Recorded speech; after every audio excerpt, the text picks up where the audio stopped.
Suddenly piece yourself back together now. What's your vision?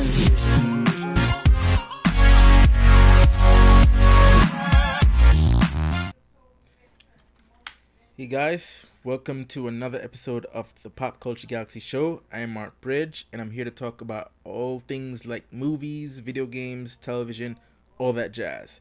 And before I get on to the movie news, I just want to discuss a little bit about what I've been playing. I've been playing some Overwatch, and I gotta say, I was nervous at first because, I'm not that big on competitive gameplay.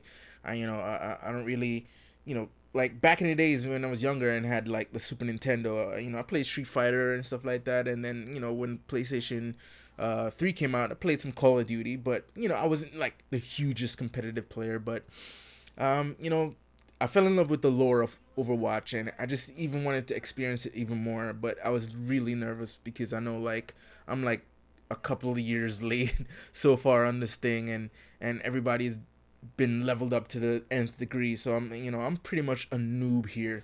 And so I decided, you know what, screw it, I'll just get into it. I'll just have some fun, even if people talk about how the online community in this game is toxic. But I said, you know what, screw it, let's just get into some gaming. And I really had fun. I enjoy it. I really enjoyed it. I'm like level 9 right now, and once I get into level 25, I'll probably join the rank game. What can it hurt?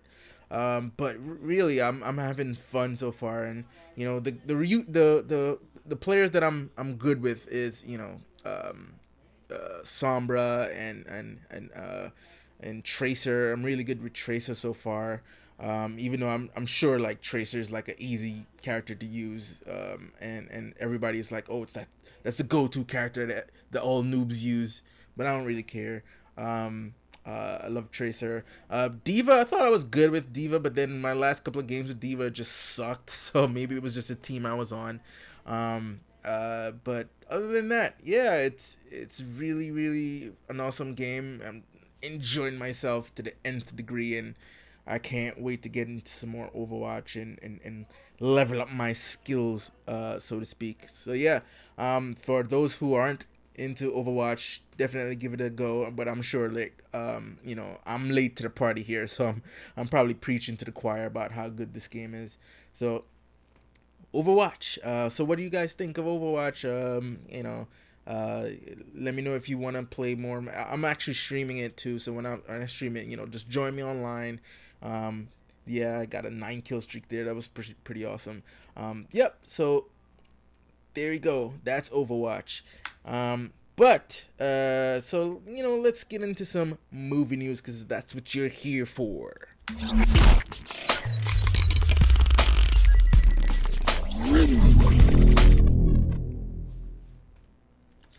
So here's the tricky thing now. They announced earlier that, especially when Fox moved X-Men Dark Phoenix from its was it November or December date. They said, yeah, we're not ready for the competition yet. No, they moved it to the summer. Sorry, from February they moved to the summer, and then Battle Angel they moved to February, and basically what they decided to put in its place is a PG-13 Deadpool. Now that's fine. It's fine and dandy. They moved the PG-13 Deadpool. They already came out with the R version, so this is just for like the family to go and watch. But then, and a lot of people speculated this before it became an official news that it's Deadpool. Deadpool is always, especially Ryan Reynolds, is always playing with media and stuff like that as Deadpool. So I'm sure a lot of people assume they'll do some crazy editing and something new for the PG-13 cut. And lo and behold, that the writers confirmed, what's his name, Rhett Reese and Paul Wernick, they confirmed that new scenes were shot for the re-release, the PG-13 cut. Basically, they had an idea for a framing device, which we kind of assumed because they had a picture of Fred Savage and Ryan and Deadpool in the same scene during when they tweeted out that the PG-13 cut was coming out, and it's very reminiscent of the Princess Bride, where Fred Savage as a kid was being told the story of the Princess Bride. So I guess that's the framing device they're using for this one, and they decided to use that, shoot it to make the PG-13 cut. Now, here's my little fear. I mean, it's not huge because I'm sure it's unfounded, but if this PG-13 cut does well, right? Even though I don't think it's gonna make buku cash because the movie came out already, and this is just like a little novelty act. But if the PG-13 version comes out, does well, is this a telling that, especially when Disney acquires all the Fox properties, that they'll say, all right, let's compromise. If you want Deadpool in the MCU, is going to be PG-13. And guess what? A PG-13 Deadpool works. Case in point. Boom. They released one and it worked. I mean, I want him to still be rated R, but if this is a case that it does work, I'm kind of nervous. But like I said, it's just a minor thing. I'm sure there's smarter people out there saying, yeah, Deadpool really works as an R-rated thing, and the only reason why this version worked is because it was just a little detour, and they shot extra scenes for it, so it's a little fun cut of the movie. So I don't think anybody's like going out on a limb saying, oh, a PG-13 Deadpool will always work, so let's go PG-13. But I'm still excited to see what they have in store. What's that little framing device looks like, if it's gonna be funny. I commend them that they didn't just do a traditional, let's just re-release it in theaters. They decided to, put some little attention to detail and re-release it, so that if you already saw it earlier, this is another reason why you want to see it. So I guess you're getting your money's worth, because you like the movie, plus you're getting new scenes. All right, so I mean, that's smart on Fox's part. I mean, the little they do that's smart, all right, so let's move on to our next topic. So basically, we already know that Legendary wants to release a My Hero Academia movie, but Warner Brothers, they want to top that and say, hey, we're gonna do Attack on Titans. The only reason why I have hope in this one is because you have Andy Muchietti. He directed It, the first It. Well, this is kind of like the movie. The anime is kind of like a little bit of horror in it, but a lot of action. So him sort of bringing that horror vibe to it actually gives me a little bit of hope on there. And another thing too is like, it's not a lot of anime that they want to adapt into movies kind of steeped into Japanese culture, and to kind of try to whitewash that, it doesn't play off as well. But Attack on Titans, I don't think it's steeped. As a matter of fact, I think the main characters are Anglo-Saxons, Caucasians and stuff like that. I think Misaka is like one of the only Japanese characters in it. You have their names, Eren, what's the other, Levi. Those are English or European type names. They're not really Japanese names. So I think this could work in that they don't have to whitewash it, and they can actually cast as is. You know what I mean? And then you have Misaka. They'll get a Japanese actress for that character. And then Hollywood knows how to make special effects already. I mean, the live action version of Attack on Titans that came out from Japan sucked, but I'm sure when the Americans get their hands on it, they'll do a little bit of redesign to make it look good for film, because I think if you have those Titans the way how they look in the anime translate directly into a film, they could just look really weird and dumb, because it works for the art style, but it doesn't really work for live action. So they might have to do a little bit of redesigning on that front. But once they do that, I think something like that could work. Attack on Titan movie could work. Um, and it's from the IT director, so I have a little bit of hope on that front. I actually want to talk about something when I get to um,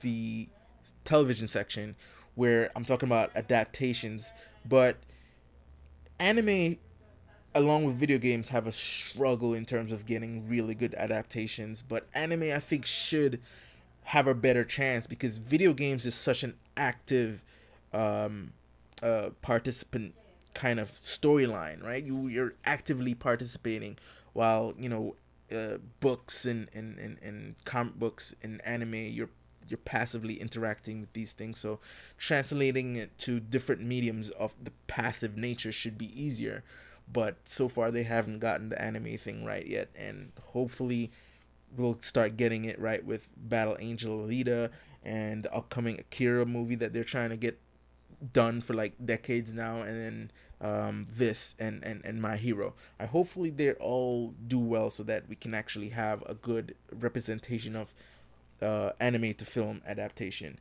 All right, so the next bit of news I want to talk about is Vanessa Kirby, who you may know her from The Crown, or if you don't watch The Crown, you might know her from the latest Mission Impossible.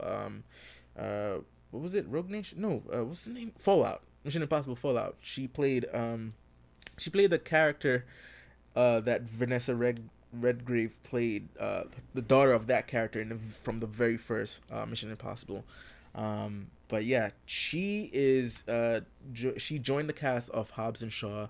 The Rock tweeted out a photo of them together, and she's really trying to get out there as a badass, right? I mean, her character was pretty cool in Mission Impossible, and even if you go by The Crown, where she plays Princess Margaret. Princess Margaret is kind of like a rebel, she has that really rebellious look about her. Like, yeah, she doesn't take shit from anyone. She makes her own path, so she's been playing characters like that so far that I've seen her, from The Crown and Mission Impossible, and it looks like she's bringing the same sort of badassery to Hobbs and Shaw as well. And I can't wait to see what she brings to the table. Like, looking at the picture, she's bruised up already, so she's getting into the thick of it when it comes to the action. And David Leitch, who directed the second Deadpool and was co-director on the first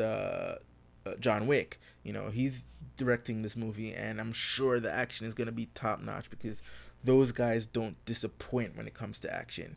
So I'm really looking forward to this, and I can't wait for Hobbs and Shaw. It's looking pretty good, dope so far. Yeah, and so that'll do it for the movie news portion of it. Now let's get into some TV news.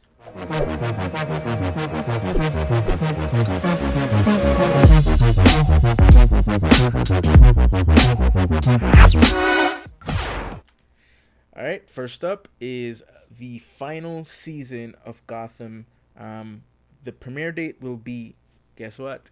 On my birthday, January 3rd.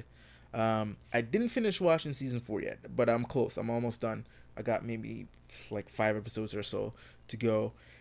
I had like a love-hate relationship with Gotham. Like when it was first announced, it's kind of like how when they announced Smallville, they were like, oh, this is the definitive prequel of how he becomes Superman, and then like halfway, like season 5, they decided, it's an Elseworld, don't worry about it. They did the same thing with Gotham, and then when all these weird things start happening in Gotham, I'm like, yo, what is this? Come on. And then they just said, no, it's an Elseworlds. And then when you watch it as an Elseworlds story, where this is just their take on Bruce Wayne, this is their take on Commissioner Gordon, their take on all the villains of Gotham, then you enjoy it more. And lo and behold, I did a whole Netflix binge and decided to watch Gotham, and I enjoyed it. I really did, and um, I can't wait to see season 5. Well, like I said, I got season 4 to finish, which is pretty good so far, and I love the characters in it. I love Selena Kyle in it. Even Bruce, he's doing the whole kid Batman thing, whatever. But it's pretty cool. It's pretty cool. And Commissioner Gordon, he's pretty up there with Gary Oldman when it comes to his stamp on the commissioner character. So I definitely can't wait to see how season 5 comes out. And then Barbara, Barbara Keene, she's not Barbara Gordon. Will she become Barbara Gordon? I mean, she's like far gone. Like, I can't see how they could sort of reconcile their relationship in this one. So I don't know if they'll ever get married and sire Barbara Gordon, the actual Batgirl. So I don't know how that goes. But yeah, I'm definitely looking forward to season 5 once I finish up season 4. So the next bit of news I want to talk about is Adi Shankar, who is the producer on Castlevania. He is, lo and behold, producing a Zelda TV show. Now, we don't know if this is going to be another animated TV show or a live action series. But I mean, I kind of wish it is a live action series, but considering how well he did with Castlevania, I think most likely it's going to be an animated series, especially with the fact that it's created by a Japanese creator, and it has that whole vibe that they might make it look more like a Japanese anime again. But like I said, I hope it is live action. But continuing to what I talked about earlier when it comes to adapting video games, it looks like the code has been cracked that you can't really do video games into a movie. You probably have to do it as a series. Now, granted, we only have Castlevania so far, which did well. We're gonna get The Witcher pretty soon, which is gonna be live action, and with this one, we don't know when it's coming out. We don't know if it's live action or animated, but it looks like the code has been cracked, and that it's really up to a series to make. You have to make it serialized to actually do a good adaptation. You can't really do it in a single movie, even though I think you can. It's just that they really just are very uninspired when it comes to creating a good adaptation in movie. Like they almost get there, but they just fall back at a certain spots. Like Tomb Raider could have been so much better if they try to do the reboot video game and the old video game in one, where it's like you had the little popcorny two guns flipping all around, and then the seriousness of the new reboot. They try to mix it, the two of them, and it just didn't work. You stick with one. Stick with either gonna go with the old traditional Lara, or you're gonna go with the new reboot Lara. Don't do both, because it doesn't work. And I think the World of Warcraft, maybe that was just too late. If it came out way earlier than it did, because I actually enjoyed that movie. I enjoyed World of Warcraft. It's just that I guess maybe the whole hype of World of Warcraft died down, and even when it comes to the special effects used, people saw a lot better. With the whole motion capture and everything, that novelty wore off a long time ago from Lord of the Rings, and then the Planet of the Apes series took it to a whole nother level. So if the movie came out like right after, like, say, Lord of the Rings, it would have did well for them. Did great. But like I said, people's been there, done that, seen it all, and it was too many lore to try to cover into this one movie. But I did enjoy it, and I mean, it did well overseas. I don't know if they want to do another one, but I do want to see another one. But maybe they'll do it into a series instead of doing like a live action movie. Get one of the streaming service to put a lot of money into it, and there you go. Or if they want to do, because Blizzard is good with creating CG animated stuff, maybe they'll just do a series of that. I'm sure a lot of people were asking for that, but they still haven't done it. But what can you do? All right, so that'll do it for this episode of the Pop Culture Galaxy Show. Remember, if you want to email in any questions or comments you want, email at the PG Show at popculturegalaxy.com. That's the PG Show at popculturegalaxy.com. All right, and don't forget to hit that subscribe button, hit that like, comment below. Let me know what you thought of all the topics I talked about today. So until next time, folks, peace.